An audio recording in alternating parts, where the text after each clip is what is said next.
Ajouter des prestations.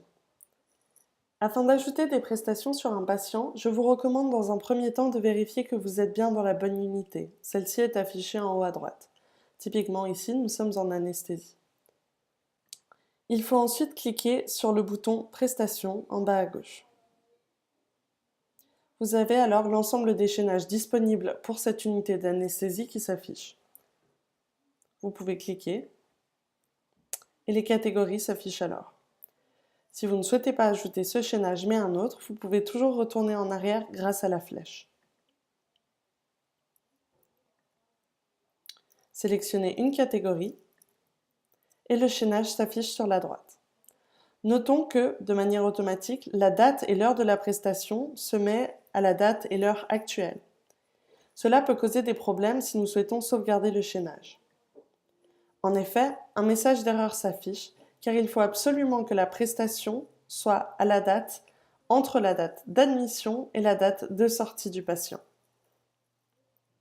Je vais donc devoir mettre à jour la date de la prestation pour que celle-ci soit entre la date d'entrée et de sortie, soit le 15 janvier 2018.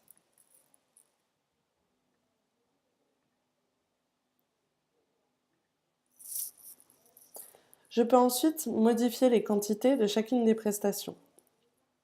Choisir 2 ici, 3 là, en sachant que les quantités qui sont mises par défaut ont été choisies par vos administrateurs lors de la création du chaînage. Cela représente les quantités généralement utilisées pour ce type de chaînage à effectuer. Je vous conseille également de procéder article par article, prestation par prestation, afin d'être sûr de ne rien oublier. Si vous souhaitez rajouter des prestations qui ne sont pas présentes dans le chaînage, vous pouvez utiliser la barre de recherche suivante.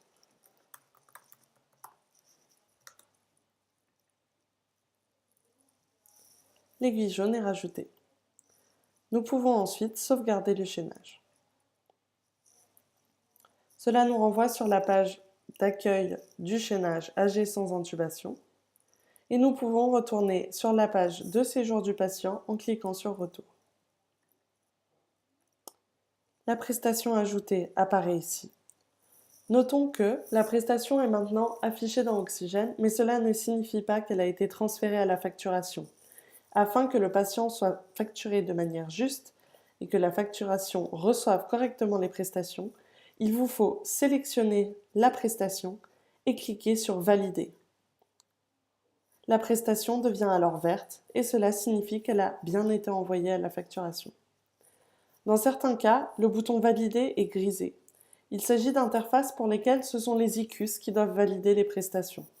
Dans ce cas-là, les infirmières dans les soins peuvent juste saisir les prestations et celles-ci seront validées a posteriori par leurs responsables. Merci de votre attention.